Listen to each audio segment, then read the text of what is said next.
Kogori ke u whanga he tala malo whanua mga hi tala whatapu kuto pe o atu pa mihen. Talanga tai te au whai ki tō mamau ka atai whanga maari ko ni ke o atu ai o mo polokalama ko ki hiwigeni pe mo e tufunga whanua alo au. Ai e ko i heni pe mo PALOFESA te ta SIOSIUA LAFITANI ke ma o atu e tau polokalama ko i ki he wikeni. Ko i ngana ka ke lawa e tau polokalama i he tūsite ka i he whanga maari e ahoni. O ku whiawhia ke whakahoko atua e tau prokalama. Ki he weekend whatanga pe ku wangolere ia te prokalama ka te ki mo tolu ki apina, lava ke mo ke tau kau whataha i hono kamata o e prokalama ko ia tufunga whanua alo au. Ia ne pehe kou tatali lerei ai PALOFESA ki he university alo au i Canberra, Australia. Malo e tau mau e honi PALOFESA pe malo e ngau lahi pe mei Canberra. Mo whiawhia ke PALOFESA ki e wiki fo ogoni. Pepe hake ai university pe my family.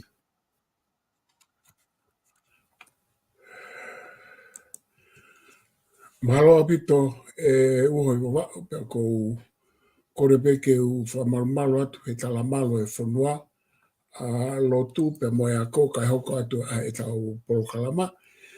Pea o ko lelei pe uho i wa ko lelei pe mo lusane mo e family pe mo e whaiwhatongia lo au whai me heni pa ko lawe i pe o ku lau maare rei pe ta ine princess ko la tu fu pe ka tu aho pe mono ka inga i ken pelani pe ki he tala whekau re ore o pe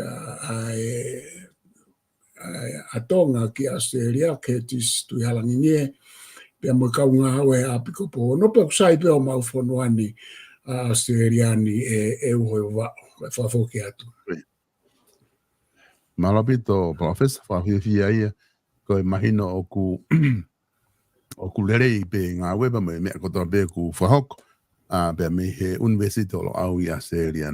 Ko e prokalama i ahoni ko ilo ko e weekend ni au ku na elahi apito ngā he mea aki wharearea ko tui ku ke na ke whanangoa pena e ape hoki taimi ke whanangoa ngā he mea aki ai pana e whainga maari e ko e lahi apito ngā he isiu tata ti fito ki he isiu tau lau mo ha fo nga mea koko i wharearea tau i ko tālanga i wharearea i he weekend o ku ai hoha alahi fokia na i whakahoko i wharearea o ku ngoloto ke taki kamata mo ai ke sio ke wakai o ta whatala noa foki he weekend ko toa be ta update ai tuunga ko o ku ai tohi folofola mene a fio pe mo kabineti ko isiu ni o ku na whahau ko i wharearea na e ave e he whahau atu e he no pere ko i au tonga tapu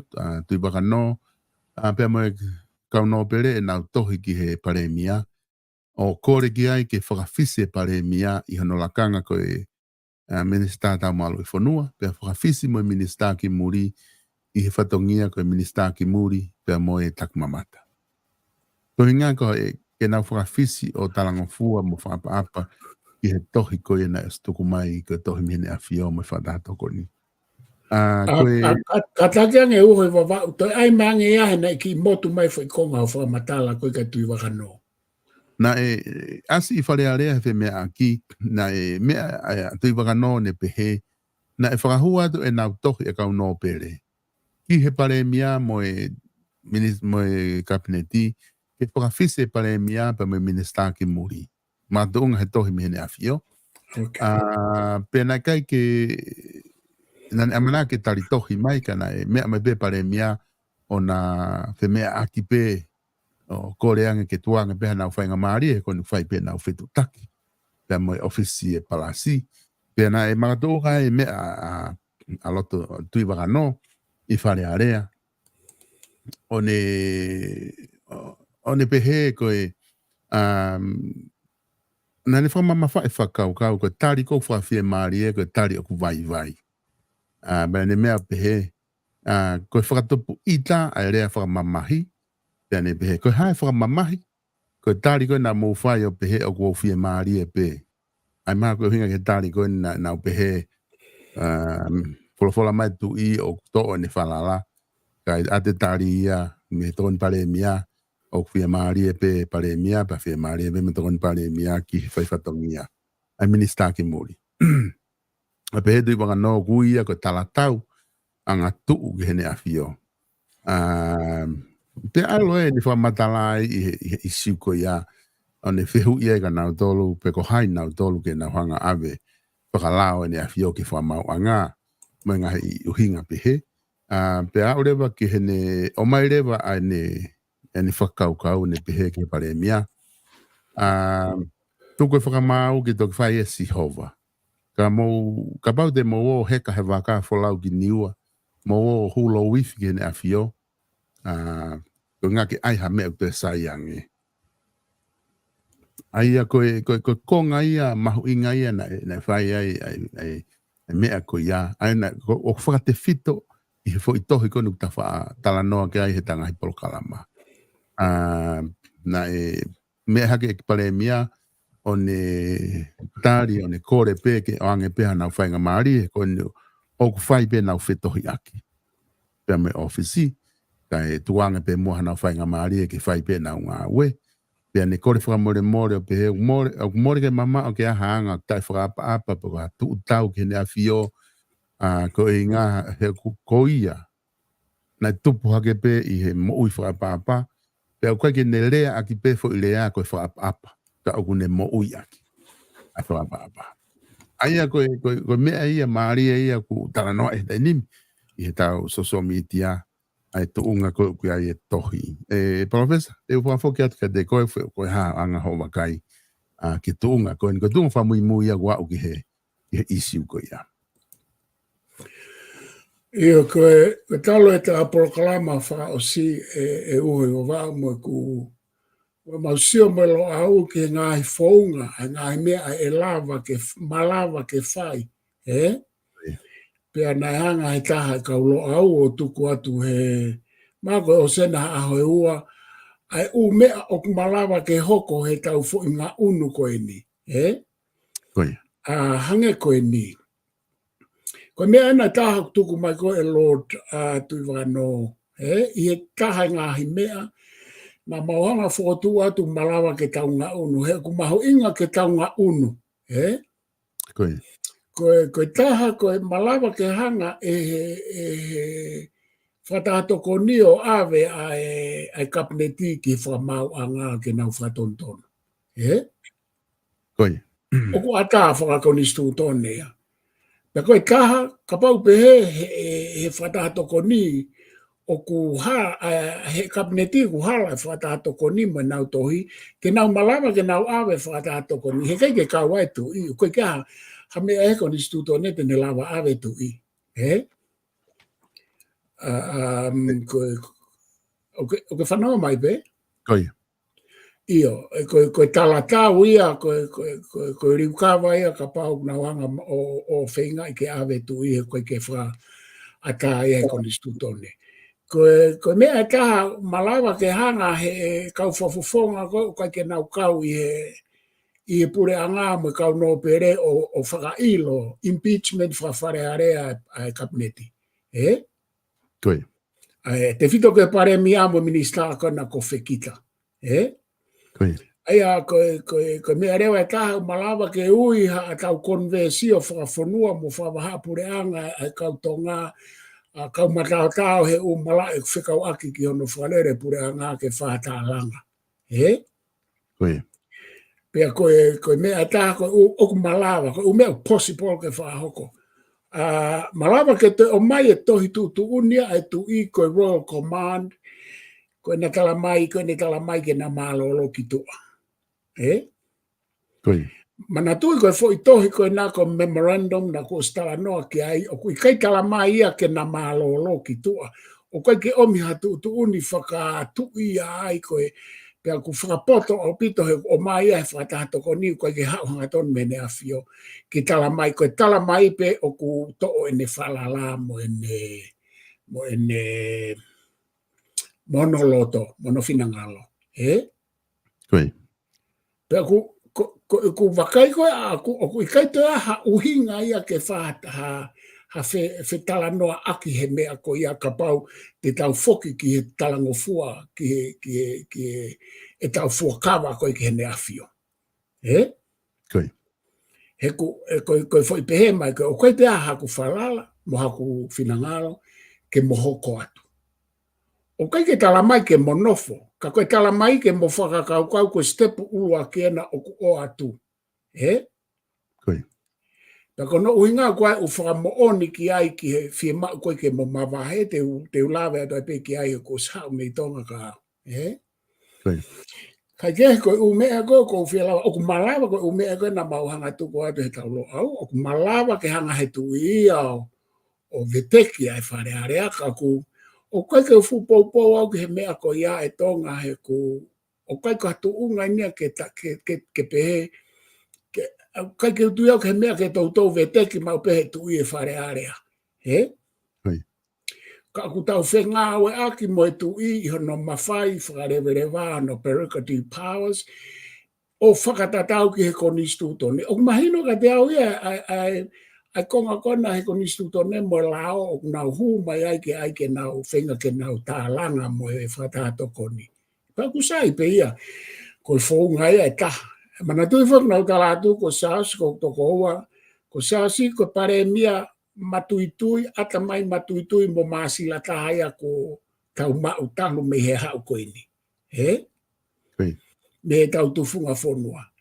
Pea ko siaosi ko huakawa me riku isa o ku ikai pe ke ne whai eia ha mea tae iai halao pe ko haawa he lao te ne sio te ne malawa ke ne ngā aue ake. He? Koi. Pana kua si lawe i pe au ia he tuku mai tohe tu i he kai ke tāria e huaka me riku i he mahino ka te aua huaka me riku.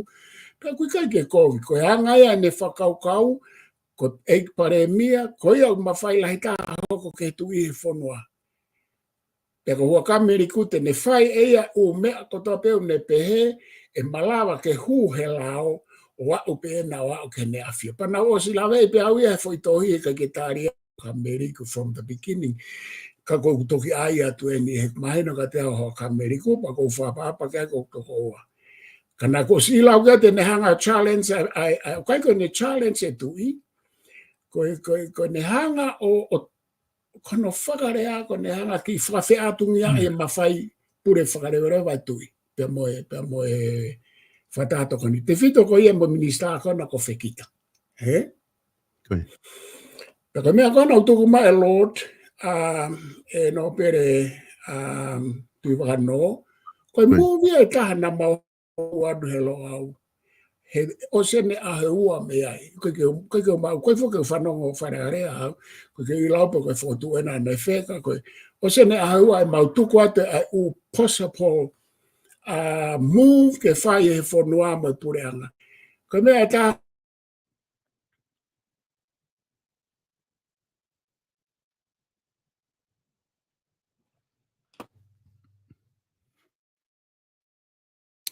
Kada koe mahalo ki palpare mamai internet e PALOFESA.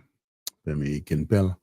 Ka kodui e babeni peha no ne sai interneti ka lama ke tau whiongo aki. Pea ke hoko atu ai tau prokalama ko e on koni ku sai internet. PALOFESA o ku ango atu pe dai nimi e? o koe angalelei mai. Ia. Right. Kata. Okay. Ia pea koe o mea koni na mahanga tuko tu malawa fo ke toi whai hatau ui hatau whata ke tau sio ke mea koni. Ke whai hano whakarelei he koe fwoi whihala ken me hua whi hongo furu. O ku hoko e mea koni. E koe uinga koe whihala ke tā ko hono mau hala o ku pehe kua tuku wange au pito mai ai mawhai pure tu i ke ei pare mea me kabineti. Sai, kau ki lawe atu ke uhinga kou mahina mai ka te au koe na e whekau wai ke na o kai toi whalala ke hongo minista koe ni. E? Okay. Koe uhinga ni koe ko o mai mei tonga, pea na aku o si lawe i pe e au he kai ke whai ai fo i tohi e whatatoko ni he malu malu e tu i ta e iai ha uhinga whewheka. E? Kaula vea tu ki heni. Pakapau ko mo oni ia. Ko uhinga ya ko na whai e tohi ko ni o ave ai whinangalo i tui ki hei pare mia mo whekita. Ko mea o loakina na hanga whakaata mai waka manua o whalanse ke hu mai ke whonua i he tau ko o sina i kai ke awhio i he ne awhio. Aia ko he minista ki muri mo minista tau malu whonua ai whonua ai ene awhio. Na hanga whakaata ka pau ko mea mooni eno pehe ko kawene mea nai oho ware ne awhio ne tokanga o ilo ki mo. Ne awhio ki mui. He koe tuu koe a lao whawaha pure a ngā mo ko nistuto ne. Ko head of state, aia ko ne awhio ia. Ko ia oku a whangatuku kia e mea ki he waha a whonua.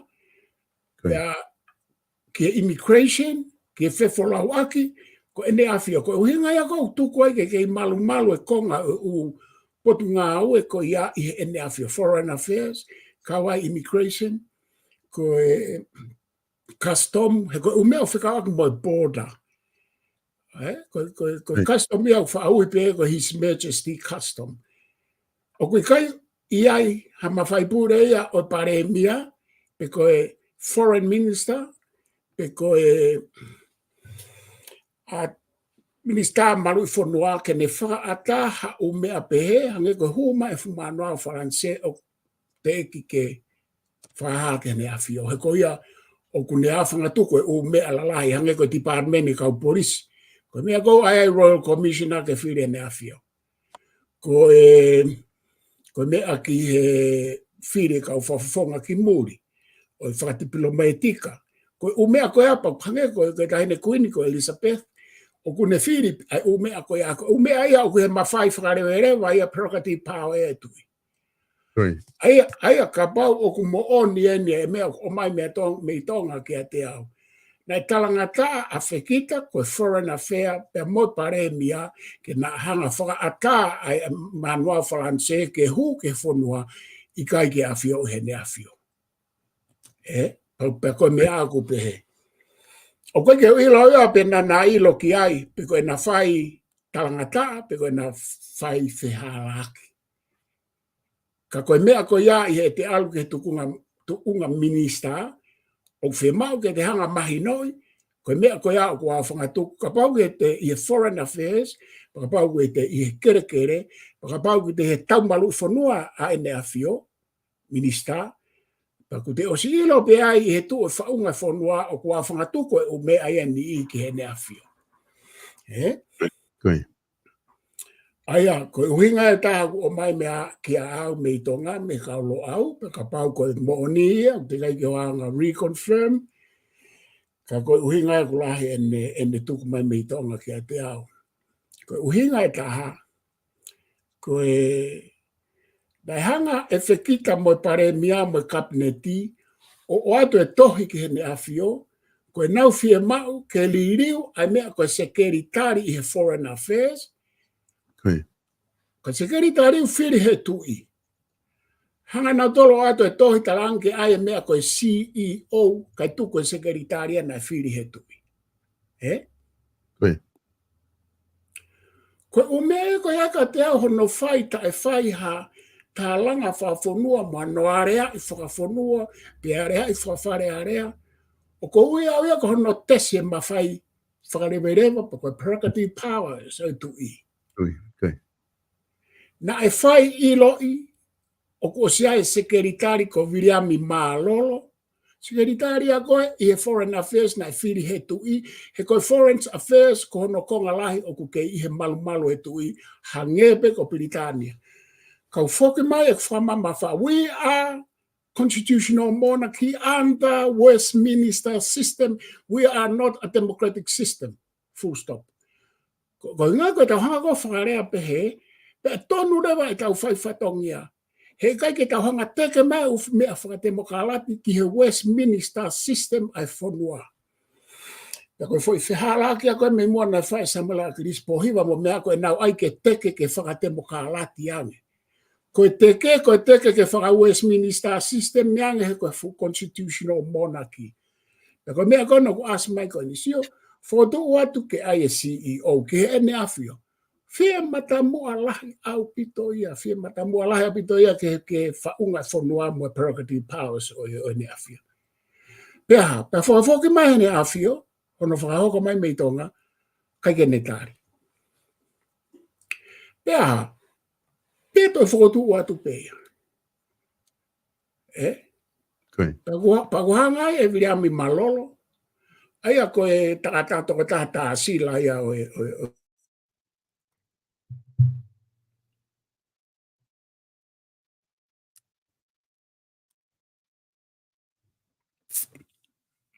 Ko tui mahalo. Tui mahalo te drop down bene te palofesa. O ku nantala mai be te ke kamata blokalama ki feto ake na interneti I Kenpela. Koen ko te ongo mai be. Palofesa koe na uongo mai be. Kau ki whakaosi atu ka whafoke atu ka koe. Hangarewa viri ami malolo o whakailo a whekita. Pea ku whakailo a whekita ke whakamau anga o stari. Ko hinga ko ne toi teke mai ke ai CEO o ku ikai ki aha mea ko CEO I Foreign Affairs ku whiri mai he tu I Secretary. Aia ko no whakarea e tahau pehe. Ko uhinga ko na mau ko to ton ke democratize ko foi systemi o ku na mau hala ai ke prerogative power in afio and we are constitutional monarchy under Westminster system. Ko pau ke whakatonu e tau tala noa mo e tau whakauhinga ki ai ko hinga pa sisi e parapare mai. Ka ko uhinga ko e tau whakatonu ko ke ai ke moa democratic ange pe ko atu ngai. E ui waka. Aia ko ki whakaasi atu ko e ni pe ko ena ku tau ngā unu ko ena e whakailo he kau no pere pe ko ke uilo ke kau whawhonga ka kai pe ku ku ikai ke nau kau ke pure ngapa ku nau kau ki whehe mea ko ena ka koe mea e malawa ke ave he whatahato ko ni ai kabineti hange ko e whotu alo au malawa ke ave he kabineti e whatahato ko ni malawa ke whakailo impeachment I wharearea he o igno pere mo kau whawhonga malawa ke ui hatau konversio malawa ke veteki he tui ko u possibilities ia malawa ke hoko ko mea malawa ke hoko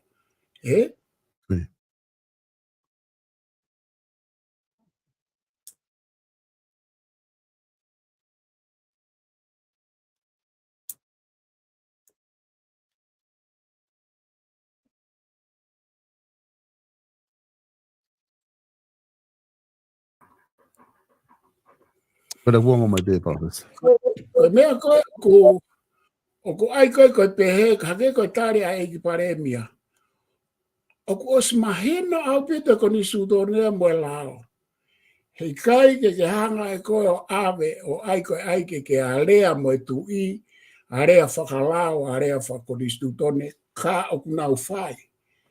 He kunau o siloto nau tauria ke nau tuu he foi standpoint ko o whai mea e nau ngāwe. Ka koe whakalao whakonistuto ia. O I kai ke aha o hinga e koe ai ke nau whetohi aki mo whatahato koni. Ka pau o ku whetohi ake whatahato koni mo kabineti he mea koe ni. O ku tonu ke whakasiosio wharere whatahato koni po koe ha e nau mea o whai. Koe ha e o hinga ke nau toi whetohi aki mo kabineti I he foi poini uaki, poini ua, o whinangalo e tu ina nauhanga o ai I he nau tohi pia tā e sila. O kutoton ke ai ke mahino ke whatahato koni, o ku ikai ke toi tohia ke compromise pia mo kabineti, iha fo I poini ua na e wholofola e tu I ki ai. Koe ai ke ha, ke nau, te tau whai atu pa te tau I loi pa ko pe ku tu I whee whatahato koni. E tonu ke wakai mo nau tō. ko ha mea te ai ke na to fe fai to aki na to mo kapneti o ku mahino e kon instituto ne mo lao he foi mea ko ini ko ha mea ai ke hange o ku nenne fu ka te ke ha mea mahino mahino bita mea ko ini ko ukupu ka no tu mai pura nga mahino opito o ku kai ke uesia he ukupu na feinga ke na te ke mai ai mafai whakarewereva o tu i he ko talatu aku ko toto mai ko no operative no ko me a whaka Westminster whaka constitutional monarchy o ku toto mai kabineti e me ko ai ke whaka republika whaka demokralati i fonua o ku constitutional monarchy pe aku toto mai me whakatato ko ni ko hai me a whakatato ko hai whakatato ko he ko hai whakatato ko ni ke ai ke pehe kuna ai ke na compromise mo kabineti compromise ke ha aku nau to e whakatawhaaki nau tolu he kau loia mo ha i kai te tauhanga taaki mai whakatako ni mo kabineti ke tauhanga tala noa i he whonua ke mahino re rei e mea koe ni he ko ne fuafua hoko ni ai tala ngata mo tala tau hanga tonu ki he mea fio Pako pau ke tauhanga ai ke maa au pita mea koe ni he kai ke tuku ke tau alu ta e maa mea koe fusi ka atoa mai kabineti ki tua ai whatahato ko ni isa. Ka pau kunau te aina toke nau compromise. He te tauhanga he ta polo kalama o tahataha mai whatahato ko ni ke tasio ka nau tō. Ai koe umea koe te tau au ki ai. Koe mea koe tau polo kalama atu mo tau mea ke no ai whonua ke ua te tau whamore paanga o te tau whamore taimi. Ko uhinga he koe fo i fusi koe ni e uho i wawau. O kui kai ke iaha no uhinga whakakonistu tone mo whakalao mo whakatala e whonua mo whaka Westminster system. Koe foi fusi u kai ke iaha no uhinga pehean. Pako na osi o mai he kabineti e nau foi tari e tolu. Tari e pare mea e ne foi vitio e ua, ko hono nauli whai mai koe ke ne tari e ia e tohi e tui mo e whatatokoni. Tari maa sa mi wai pulu, oku i kai ke netari. Tae whakaapa lahi, mo hanga kovi. Toi hau mo ki aten seniare tae mahino koia, o ne toi ai mai mo netari. Sio koe ke mahino constitutional monarchy ka nau tolu. Ka nai mahino na nau whakalongolongo, o whai e tohi ki he tu i mo whatahatoko ni. Ka gohinga, koe nau hanga sio whakatemokalati ke church whakatemokalati e tau mea, hala i pepe te tawa more au bito ai taimia mo ngā ua e whonua he foi mea koe ni.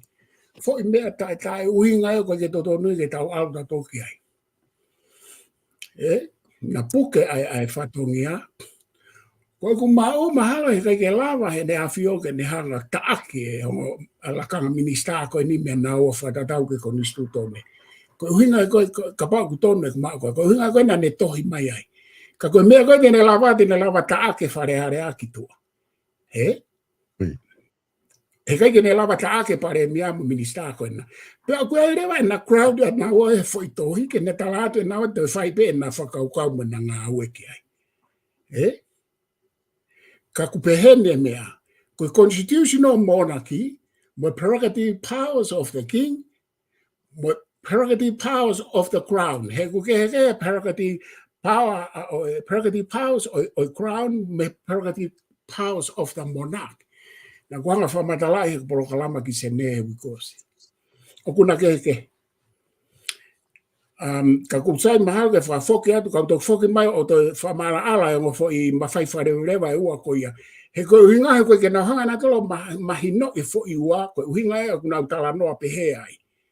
Pea koe foi ua koe aku ngā ea kei pirita nia i he constitutional monarchy ai Westminster system a e peko o mai ka tauto. Whafoki atu e uhoi wawa. Koe. Palofesa kumari e pito ai whakamatala koe ni ku ke whai. Pea ku wakai ki ai hange koe mea koe nā ku whamatala ne nai i he mea ai pare miao ne kore wharearea kau no pere ke nau tuwange mo a pehe. Anu whainga maari e ke hoko ate nau whai tohi pia moe ofisi. Aia koe ku wakai atu koe ki ai Ko tohi whako nei o mai original ko to wholawhola koe e tui. Na o mai ko ia. Na o mai peko awetu kia nau tolu. Pea asilewa tohi he media sosiale. Ai na e whanga I whoki ai pare mia ni nau pehe. Pea mou tari e moto tohi baka ke tari awe ki palasi ke malu. Ka te whoki mai pe mo tolu o lau e tohi ki social media mo social media.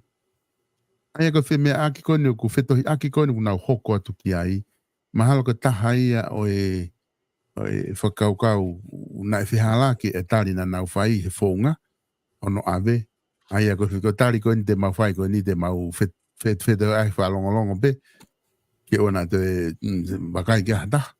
Ka mau toki hau pe ki kakai. I he taimi ko ia e mau ai ko hatu tu ni. O ka pai au ki ai o kuke ka takilahi pe ne awhio kai ke whai e mea kuk wha alau he tō lahi kai ke ni ngāwe aki hono mawhai ke tisowe whare area. Ka koe tu unga ia I he awe koe ni oku lahi a bito e mea ai o whai ai e tālanga. Ia koe poini mahu inga whokia e uhoi wawa. E hanga o mai. He? Toi. He na no whonga whakaukau poka hamena mai ai tauhi ki he papiriki. He? Toi. Ka goe uhinga ke ai pare mia mo kapneti ko na uhinga ke na lopi ai support mo loto e kakai ke ai ke whanga hangai mo ne awhio. He? O kui kai ki aha mea pehe a he Westminster a he constitutional monarchy. Ke ato atohi mene a whiopa ka hanga e ko ia ave ke social media. Ko e mea mau lalo taha ia ko whai e he pure anga ko e ni e taha i ngahi. Tōno nou ko nau whai. Koi. Ko nau hanga o ai ke nau ngāo e aki ki tau tolu mo e kakai. Ko e matsoro tia kakai ko ke nau launa tō whakaukau re regu nau mui no ia pe. Tapu mo ke nau tolu ko e ngata anga pe e kakai. Ka ku whai ngofua ke ngāo e aki ia. Ke lopi aki. Ha poupoua a e nau tōno no. Eh? Koi. Tōno no na tōru whaka mai fu waka whalanse e whekita pe mo paremia. Tōhi a whekita whenga e ke whaka ikai a sekeritari whiri he tui. Ko hai a whekita. Ke ne whai e tohi ke teke CEO. He koe whehui e koe te oatu. Ko mea koe ni mea whafonua. Ko hai a whekita ke ne hao teke ke ririu e whai prerogative power e tui o te kai ke tau loto ki ai. He koe ne hao ke mawhai wharewerewa e tui o ku kau ai tau tōru. Hao ia ke ne teke peke ai ke ririu. Ko hai a whekita ke hao whai whai ririu ko ia. Eh? Ai mea koe na tau taulingi toto ki ai ke tau wai ke ahoni. Hao e whewhine ko ririu. Sai pēku he nagai ke kau haka kai whewhine he tau ko. Hao ia ke ne hao mau e whai mea na tau i e tau tōru ka kai tangata. Eh? O kutotonu ke whakawhise whewhine ko ia ko ne whai mea ana e whiha ko ne whai loto. Ko ha mea utoi ai ke whakauhinga ke tālanga mo e. Ka moutou ko e hae mea utoi tāla noa i. Ta e whakahaka atoa mai mea ka moutou ke kakai he ko mohanga tuku mai he pare mea. Mo kabineti e whoi tohi ki tua. Ai ke tau area ka atoa he mea ko e ni. Eh? Ai ke tau area e mea ko e ni he kumowala ke whoi mawhai pure o e ne awhio. O koe ko whoi mawhai pure pe ne awhio, whoi mawhai pure na tau oange ki he ne awhio i hiri ai tau. I maalohi ai tau tahi pe mo tupou aki. Pai kai ke hao hatoko tā hai kai ke haa pare mea mo ministao ai ke ne hanga wei. Ko mea na tau loto he osi ai tau ke tau oange ne awhio. Ko tau tolu pete tau toi area e whoi mawhai pure ko ia e ne awhio pe e kei iai pe i kai. O kui kai ko ha mea ia hapare mea mo minister ke na amo kamata hoko hoka atu. Eh? Ko uhinga ia o mama whai ko o kou tala noa. O sea na hanga tuku mai whai tohike. Ko ha mena na o mai ai whai tohike tau lau. Ko eka tuen ke pare mea mo kabineti. Ko ha mena kai ke mou puke ai loto. Ke mou whetohi aki. Ka pau mou whetohi aki pia mou tala noa ke ne awhio. Ka mou hanga laku ka atoa maho mou whakawewe ke mau. Kona ia ai i tua. Eh? Koi. Koe tau tala noa maa. Koe hae o hinga na mohanga tuku mai ai e foi tohi ki tua. Kai ke mo fe tohi ake mo whakatato ko nika pau. Ko osi mahua i pu, mo toki o mai o tufi holo kai ke mo toi mao e vai koe nei maho. He kai ke toi sai ho mo foi mea mo toko e nā. He kumo os fai hala ka atoa i he foi step e fia na to ton ke o te mo fai. Tuku mai foi tohi ke mau ilo, sene kai ke ka mei poro kalama tau ea, ka pana kai tuku mai foi tohi. Osko ia tari po oa mai pare mea ne vitio fai kai e ia ai foi tohi ai tui. Osko ia rea ma sa mi vai pulu, ko hai sa mi vai pulu ke ne tala mai, ke ne hanga whawhi paki, a prerogative powers o tui. Tala mai anga po hai sa mi vai pulu. He kone alu koe tau me ake foi re volo koe ni, oku tau e ke ia. Ko hai hataha ke ne ha o challenge se foi mawhai pure, na i kona tau pa tau hanga loto re rei ke tau anke ne a fio ke no foi mawhai pure. He kai ke hao pe koe hapare mia mua minista tala mai, to mai e o te ange ke tui i kai. Tapu au pito ia. Ko si lima ti whakano e foi mea fua. Koe tau ala te nea tau tolu ea, koe tau iko nea tau tolu ke tau area i whakai sino foi mea koe ni.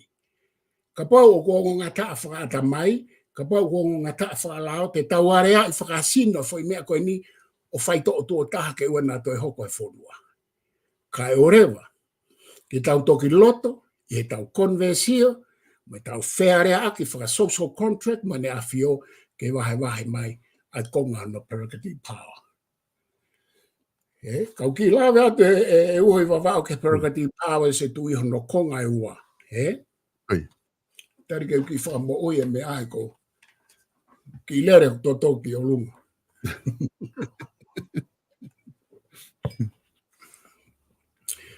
Koe mea koe te tau au ki ai, te kai ke ose atu a no wholahi foi mea koe ni ke tau sio ki ai, kau tau au le leipe. He te tau iku o whaito o whakasino foi mea koe ni. Koe mea koe hoko whokia he langa mea peheni. Sai, koe prerogative powers koe tu i o kuua. Kono whakarea koe Westminster system, koe prerogative powers ma whai whakarewa of the monarch. Koe prerogative powers hono wa of the crown. Aia koe ma whai whakarewa kalau ni ma whai whakarewa tui. O kunau ilo ia, he kau tamai tonga, kai ke ilo kia. Koe mea beko ilo iu, kai ke nau ilo, i he umea kona nau whai hahoni. He ka pauna nau ilo, he kai ke nau ala kia, he koe ke whaha ala ki i Piritania ke hongo whai, ma whai pure whakarewa ua ko ia ko i ngā he mahino. O nofo ai whonua. Pea oku ia ki tau tōru ia, ka pau koe ke nau ilo ia nau tōru, koe nau palaparema ia, peti tau palaparema i he nau tae ilo. Sai koe prerogative powers koe of the monarch. Koe uma whai pure pea ke he tūtu uni pea e tūi ia te ia toko tahape. Hange koe ni veteke pure anga. O kui kaito e kaua tai hataha ia. Neongo ka whaha wharei moaha. Foi decision pe tu igo ne pepe. Vetek. Whakata ke tau e whonua. Koe tu ipe Britania ne peha tu io tau. O kai koha mea ia paremia. Koe koha mea ia kabineti. Koe koha mea wharearea ke nau ai foi tūtuni whangatuku. Koe mea ia kui he Westminster, koe prerogative powers of the monarch. Koe tu ipe. Koe rewa mea koe prerogative powers of the crown. Pea koe mawhai pure ko ku fihi. Ai foi mawhai pure whakarewerewa ko ia. He o kui whē ai mawhai pure ko ia whakarewerewa. O ku oange he tui he pare mia wharearea moi kabineti. Koe mawhai pure whakarewerewa ia o i kalauni, o ange e he kalauni ki he kabineti moi pare mia moi wharearea. Pea ku pehen lewa no wharea i Britania. He ikai ke nau whai ha mea ke USCI ai prerogative powers of the monarch. Pea kua pau ke nau ripote mea ko tope ke ilo ke ai tui. Ko prerogative powers of the crown he koe ha. He koe mawhai pure whakarewa e tui i he kalauni o kuna o ngā aue a ki na e whaki ka nau tō. He ngā he tauringi toto na whai Britania. Whingalo e tui, sai o atuen ka mautolka i he malu e kalauni. Koe mea ka na e whaki atu koe na ke pare mia, mo e kabineti, mo e whare are ai tonga, koe mawhai pure whakarewa o e tui, he nane mi whai ka atoa pe o mea koe aka, nane whaki mai pe tau whahau, tamai tau whahau, atu e ke mou ngāwe ake. Ka koe whoi mahino, o te mou lere ai mou tōre a hange ha hosola kai ri aki au. Koe mea te mou whai, tala ki he tui. Pule lulu kotoa pe, aloe pare mea Britania, tala noa ki he tui, ai mea kotoa pe unau whai he wike ki he wike. Pule lulu, tala ki he tui ke ne ilo. Ka pau mai e waka manoa Faranse, alo tala ki he tui.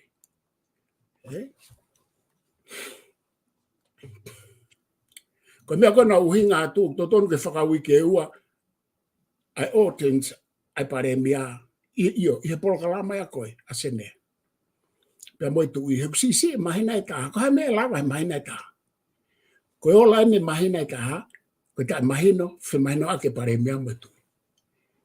Pea kufie mau ke pare mea ke talangofua ki he ene alu o talanoa moi tui, he koe mawhai kalauni, whakalewerewa e tui, o kune ngāwe aki, o ku i kai ke aha no mawhai ai. Pea ku i kai ko ha mawhai ai kakai. Ko mea beka kai na nau whai koe nau whiri ia ke hū mai. O ngāwe aki ai mawhai pure kalauni o e tui. Ko mea koe kuia kabineti, ko kabineti ai kalauni, koe ko kabineti ai pare mea i he koni sutone. Kapa he kai mahina u mea kone ko ka anuat ke ai ko e tau lere e he kai mahino a ena ko asma he kai mini. Ka ko whakafoke atu ohe wa. Maria pito. Whawhawha pito e PALOFESA ai ngahi whamatala ke whai te mahino angi ai ngahi issue koe ni. Hange koe mawhai pure koe ni. Prerogative power koe ni e ua ku ke tala noa ki ai. Ona ke he o monarchy pe mo crown. I he whakau kau koe ia. O koe mea hene o ku Maria ko alake he whakau kau. PALOFESA ko loto pe ke o atu ke te koe ke whaiange hao makai ki ai. Ko hinga ko mea koe ni ku hoko o ku iai hange koe ni ko mawhai koe ni an ko lotonga issue koe ni lotonga hoko e maha o ene awhio pe mo e pare mea me kabineti. O koe ke futala noa ke tari hange koe ni o se hanga kakai o talatu ke kabineti o ku hala hao mo tari. Ka kutala noa peke whi defto issue koe ni to o koe ne consent ba mo hoko ai palopalema koe ni. Hange koe mawhai prerogative powers koe ke dissolve e whare area. I kai ke toe whahinga makatuunga ki o mai ki nau tolu. Nai ai toko tahana ni hanga o mai ai whotu whakaukau koe ni i he tālangana ne pehe. Koe te whito o palopalema i he politikare o kai ke te whito ia he whanki mea iki koe ni whaka administration o whai kai tala noa o whihalaki ki mea sisi koe ke ai i whare area. Ka ku whate whito ia i he power. He koe politikare koe tala noa ki he power, ki he mawhai. Pea koe mawhai koe sio ia ki ai, koe mawhai koe ke whakamooni huafa ane a whio i he lao kai toki hoko koe lao. Koe mawhai ia nei to tonu ke whai ngā ue ki ai. Koe ngā he koe ia ke lava ke o atu koe ufotu koe whare area, mo pare mea, mo mea. O latu pe oswe ne tari pe whare area, pe alatu pe kene a whio pe tari. Ke ua te ai ufu mawhai lahi koe ia. E ko he hoko ia koe paloparema, i he u mea koe ni unu hoko dai nimi i he whonua. Kau te fu mate whaalahi, whaka whakau kau, o ngai ke tala noa ia. I he u mea lahi, kako wake au e whakau kau, i he ngai whailea koe ni koe liriu, na tau whai he wafi honga fulu, wai me mea koe liu kawa, koe ale me mea koe tarisone. Koe taimi o tala noa e kaka ia ki he ngahi mawhai e tu i, o kumalawa ke hoko ai me ea koe ni koe liriu, i he wafi honga fulu, Peko hawhainga tala noa ke mawhai ko ni hoko ai mega liukawa. I he ngahi whanua ko ni kutau huako historia. Peko tala noa ke haisi upehe ke mawhai o kuuia ka tarisone o ave tō tahe ka tarisone. Kako ku watu pe e palofesa pe ku fotu watu pe ke kau he ngahi tala noa ko ni lotonga ngahi paloparema ko ni ko haha o wakai ki ai. Ia koe poini uluaki, a koe poini lalahe ua ho tala noa, koe poini uluaki ko tala noa koe ki he mawhai pure o tui ke whakamooni. Aia koe konga whukia na prerogative powers o monarch. He? Te tahanga rewa kamata koe ni ke ta whawhai ke he i mawhai pure wharerewa tui monarch mo crown ke mahino. He? Ke tau kakai na mea mai. Aia koe mawhai pure ia o tui o monarch o tui ia te ia pe. Pe koe ku maa koe ki Britania o ku ka tu o tolu pe hana o atu ke kuini o kui kai tene tari e tari a he whare area. He? E paure ke ne whakamooni e io. E paure ke ne whakamooni e ia e ne tu o tolu. Ka pau alwatu e la whaanga ngā uluaki, whawhoki mai, whikaua, whawhoki mai, whikatolu, pia totonu newa ke a whanga tuku ai. Aia koe kumau ia koe ki Britania, ka pau koe tonu ia, ihe kumau pia aku koe ki tika ki toi whapapau, koe kumana tu i pen. Ka kotonga o kui kai ki aha mea pe. He? Aia pa koe whotu kona nai whai, moni pe ia, ke aluat. Nai hanga e vuna whakautusia, o se na tau e wha pe nima, i e ku i tonga, o whokotuu, ke tu o tolu pe e ne aluatu pe a tāri rewa. He? Ka nai kai ke tāri ia. Hange ka teo nei kai ki tāria i whare are a, te kai ki alu e fwoi whotu ai, whotu e kai ke tui, ka nei kai ke tāri, ka nau tālanga i whare are a nau whawhanongo ai. He? Aia pak mooni pe whotu uia ka koe mea pe nau tau ia ai, kai ke tau lawa tatu o lia o whaha mea ki ai. Koe tau tānoa tatu ke whoi mea kai ke tau lawa whaiha mea ki ai. Kai o rewa o ku whai haliliula. Ki he mawhai pure, wharewerewa e tu i he whoi mea koe koe whamooni i he toilai, i ha pio, i ha lao whaanga. He? Aia ke te au ia, o kumore hau kai mea o ke kala noa, ki he whoi mea koe ia, he koe mea koe ku hoko. Sai pe ia whakotu pe whoi mea koe, koe mea koe ku hoko e kai minia koe tu i pe whamooni mai. He? Pa koe aia ne uhinga, koe u mea ko mau ke u mea koe ke whamooni ai tui. Ai o kai ka atoa u la whanga. U la whanga ko ilo ke ai ne kai ke whamooni ai tui. O ko popo au ki ai. O ko popo au he ne mahino ka te au e la whanga koe amo u poini ko mai he tui ke toi whalerei pe o kui kai ke ne tāria e ia. He? Mantua koe tui ia. Koe mea koe ke tauhanga mana tui. Ko tu ia o koe hano whatongia ki e whanua tuku whakaholo. E? Ke lai tau tolu katoa, koe tau whatongia tuku whakaholo ngata peo tau whangi whahinga. Ngata pe au he lafitani mo ki whamiri. Ngata pe koe i re mani mo whamiri. Koe tui, kono whatongia tuku whakaholo o ku kauai hono whahinga koe kau tupou mo ki tau tolu katoa. E? Ta koe ke ne whamau ia, ai lao whanganga o atu o whatatau ki he uhinga whakatemokarate. He wikai ko a whanua whakatemokarate whanua. Hangi koe atu kona sitoa. O koe ke tare he tui ko mea ia. Whika ulaki ia he temokarate, republika pe mo temokarate a e niu tare e sitoa. O koe ke tare he tui he uhinga whakatemokarate he wikai aini ko poinen o ko tautou whamalanga tuai ke tau mahina o i e whanua. We are constitutional monarchy under Westminster system, full stop. Pea kuia e tau u traditions ai mo traditions a Britania e tau constitution. O ku whakamau he tu ia ai la whanganga ko toa peo o atu o whakatatau ki he constitutional monarchy. Whakatatau ki he Westminster system. Whatatau ki hanga ai nofo ai whonua, ko ia ai ulu motua. Hange koe atu koe sitoa. Mai koe sitoa samula a Chris Pohiwa, whapapa kai koe ne pekia.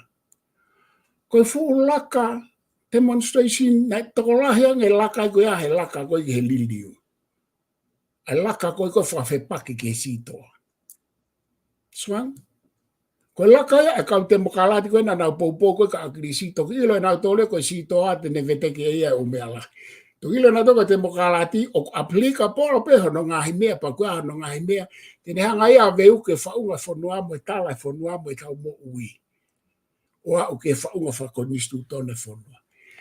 Ko mea ko uhinga ai o kui kai ke tau whainga li liu whakate mokalati ange. Ko poini o mo oni ko tau whainga ke tau whaka Westminster system yange. Ka tu ko mau hala, ko mau hala te ne whanau i mai, ngai whakaukau hala, pe ngai whotu, ngai mea ke whanua hala. Pe ko hatu la whanganga ke tui, o koe ke fua mai, ato sitoa. I kai mai tui. Ko sitoa ko fufoi tamba i mata whakate mokalati. O koe ke pehare tui apo ka mea whakate mokalati. Tene whakamau ia ta tau ke fui whaunga tonga. Westminster system i constitutional monarchy monotala. He ko sito ai ko sito ai ne pehen. Ko ne hua tu pe o ai ke ua to ia ha to e maalunga ha ke ai kakai fefine ka nau aluhifo pe tau aluhake mo tau tolu pe to mo ula kere mo mea pe to mo la no pere mo mea pe to mo la ine la ke alu ke la ine ke tu. Songe fufe teki la ko umea fuke tala mai sito o te ha umea pe. Ko mea ko uhinga ke tau whakakau i le leia tonga ke tonu e tau tala noa mo e tau whaka uhinga pa tau fua. Hange ko mea kono ko whatonga i koe ke patoa. Whakadua a samala kirisi e fo i mumeni ko amba u whakakau. Whakakau hala ki he whanua hala. Pe tui kia e fuka kai toko lahi. O nau moi a pepa, ko nau moi a pepa, ko nau tāno me nau toke siana koe ni, pa ko nau pepe na koe koe tika tahaya.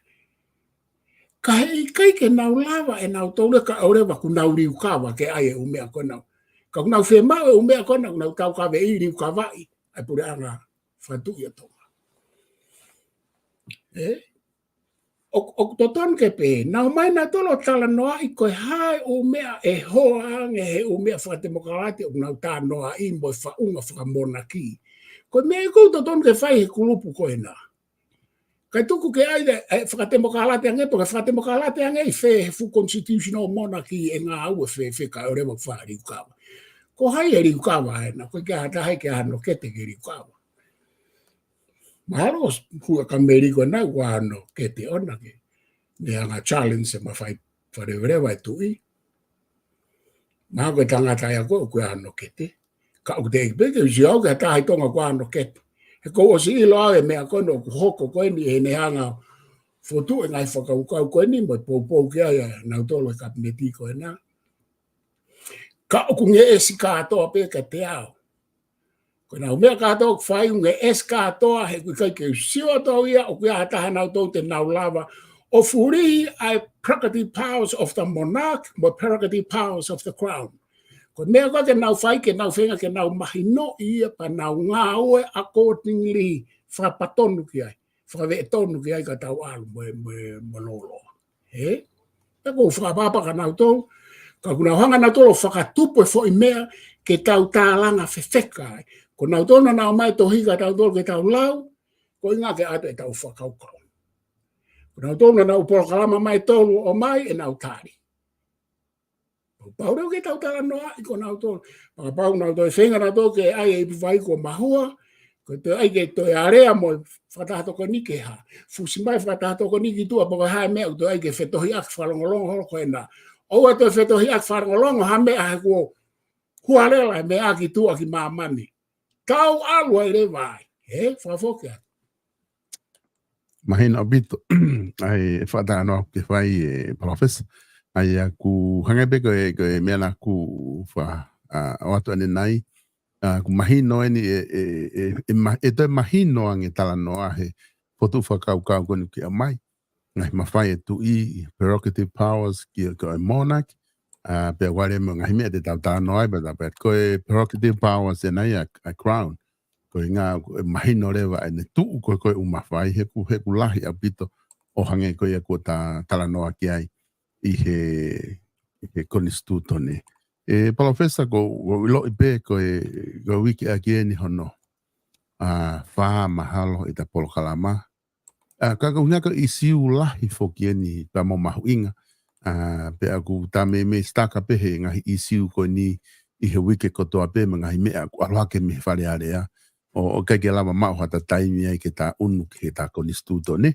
Kako inga ku osi ta taimi he ahon.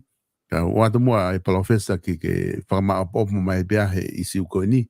Na e lahi pe mga isiu ia na hoko I whare area I he weekend.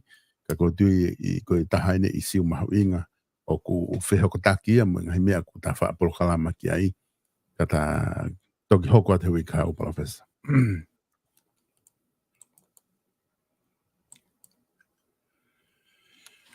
Iyo, koe Malo apito e ua wawau o mai ta polo kalama. Mohono omi e whaifotu koe na ai hoi ki nau perei whare area koe taha pea ngai whaunga whakarau. Ka pau kunau ngau e atu ke na wanga o whakailo ai pare mia pe mo kabineti. Koe ka hano kovi. Tau ngā ono holo he ngai whaunga. Ka koe mea koe ke tau hanga whatoka ngai. Na e uhinga na tuku mai e fo I tohi ki a ki tau tolu koe o I kakai I tua. Na e uhinga e tari mai fo I tari e tolu kawai a tenseni are ke o mai ki tua. He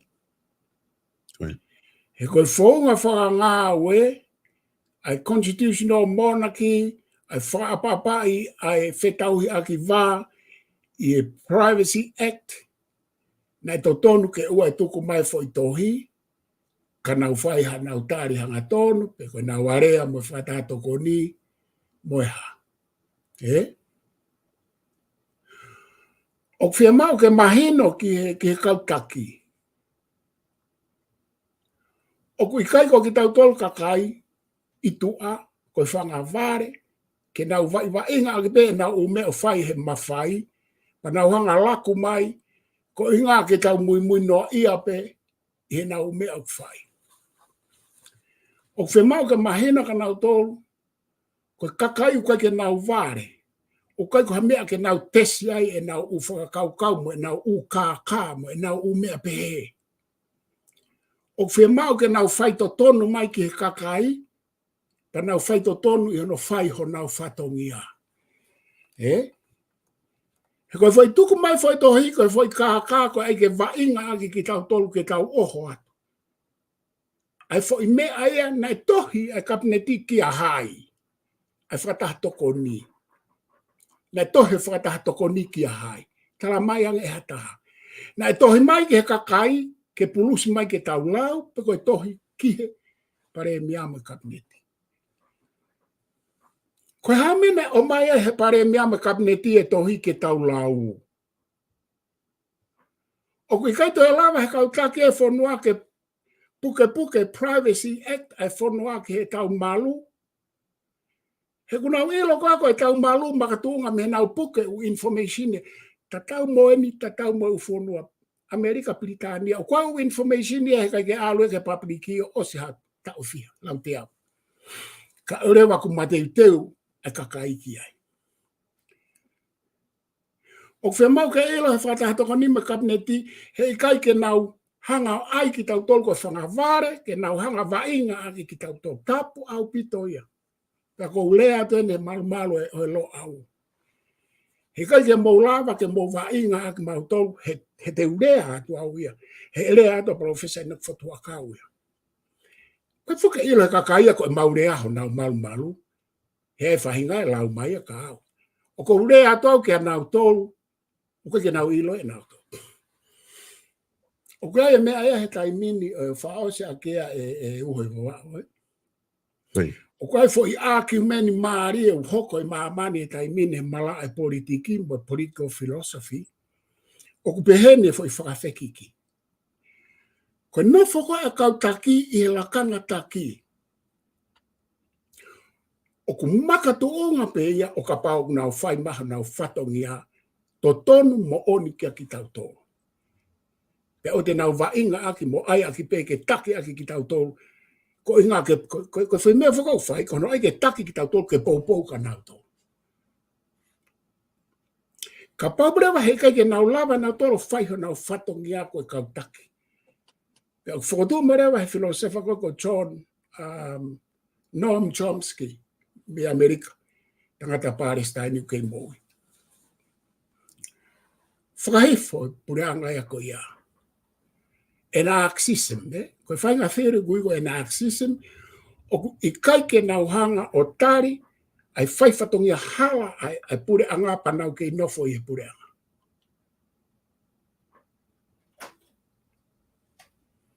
He koe umea koe te tau wiku ko tau alu ki ai.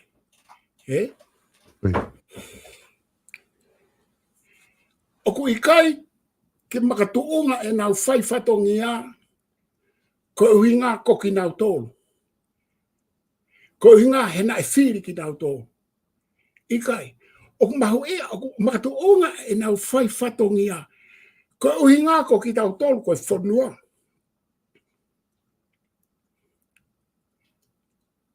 Pea tapu au pito ke o mai whataha toko nia pe koe kapineti ke nau hanga o wainga aki o ngāwe aki ki tau tolu kakai ko ose foi kuonga ia ko ia. Ke toho holo tau tolu hange koe hafukonga pulu o ku ai ke heka hange tau tola whangakuri hango whatapu tau lere ke hafukonga pulu ki hei tau lere. O koe te hamea ia koe ke take aka hafukonga pulu hataha taimini. Te fito ke taha noa mai ke lo au. Pea kui kai ke upou ia uia foi mea kona koe ai ke whetohi aki pea moe whakataha toko niko e koe ke nau toi area I toa pui pui. Oua toi fufu I hamea. He nā maua mai ori mai ke ha. Laku katoa mai ho mou tālanga koe nā mo whetohi aki ke mau lau.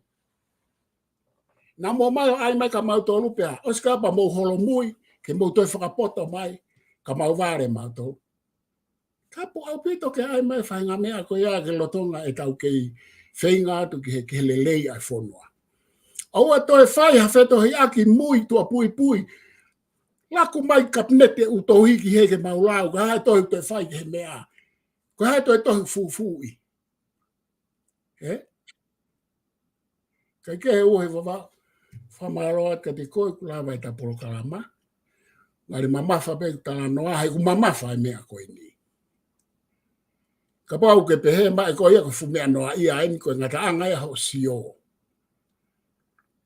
Ko me ko ni uongo ke tonga ko to pe uongo ke fonua, uongo ke tau whanga kui. Uongo he tapa ke ke. Ko ma fai pure ua tu ina tau tau. Pe tau oange ki ai, na tau loto taha ke tau oange ki ai he ko ia na ne take ikuna. Ikuna kafa kafa. Ne kei o si pepa pe mai tu I koe ni ko uma whai pure ka ato ani e te au. Na whakataha tu I mai hou e ki, na whakataha mai kakai, pe loto koto ai whonua ki ai. Pe koe to e pōtala noa koe nei whai koe toke tā Stephen Halapua mo e tamatu I perea ke uluwalu, koe te mea pena ta ange kakai. O e whahala ke uma whai pure tu I. He kutau kei mo ui, ko generation ni porque tau tangata tau tolu e tolu pe whame, he foi tau tangata na tau tau, ne tau e tau whakakui ai. Ko haia whekita uto I ka manu, ke ne hao tala mai ke toko, ai umea o tutuni mai he tu I foreign affairs koe ne sekeritari. He, pau kai ke ua whaau he koe whewhine, ne kai ke kawa whewhine he tau, ko tau tolu na mate, tau whakakui tangata he tau. Pag fai mea go fe ma ko ke mahino ko ke kapneti he kai ke a kapnet ma pare mia te na hanga ri rio ma fai pure whakarewera vai ua tu I he ko me ana tau loto ke Ko tau tolu peto e tala mahe tu i ke ange ha tau loto. O kai ko ha mea aia e ha pare mia. Kai ko ha mea aia e ha minister. Ngata pe ho mo mawhai pure hono whakarere whanua o te mou toi ai ke toi ala ke ai e mawhai pure whakarere waha ko mea aia tau tō katoa te tau area ki ai. Papa mea na mo o se o mai, na mo mai tohi e mau lau.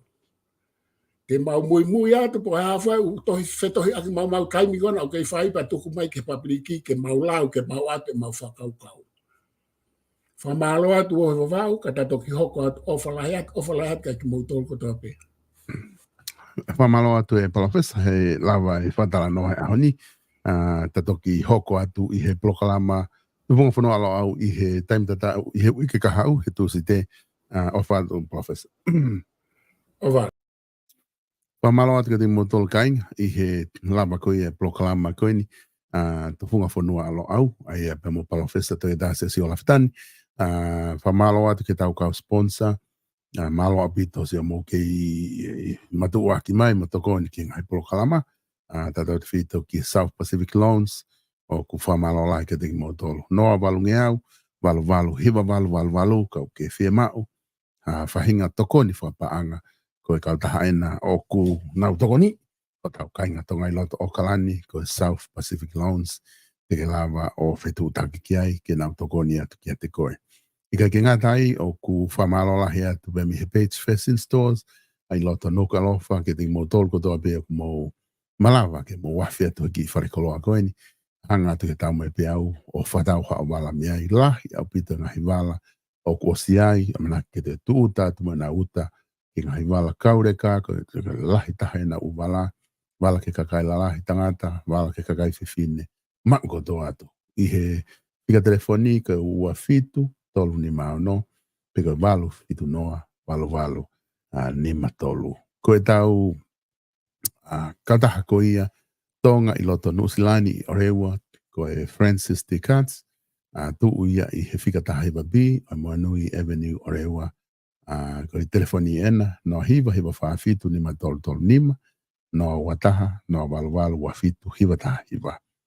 Teke lama pe fitu taki kia taholo Anton, koe ona ia ki wharekosi koe ni whetu taki ki ai ke kosi holu kau ke ofia tu he whetu ka Silverdale ai whetu East Coast te maulawa o whetu taki ifo ki wharekosi koe o Francis T. Katz i loto o rewa pete ki hupe koe ki hanau Instagram search pe hingo ai T. Katz koe Francis T. Katz o ku ke lawa pe puka hao appointment kosi ulu ai ka uti ki te tari Parika, ya o peko ki ai e lama pe e kaungaue o e wharekosini ke toko ni atu ki te koe.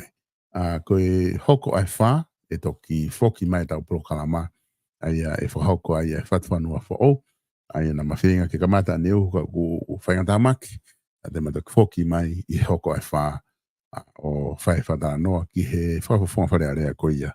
O tonga ta pritu, pe mo e whatwhanua fo o tau toki sio e taimi koe a ka mo mea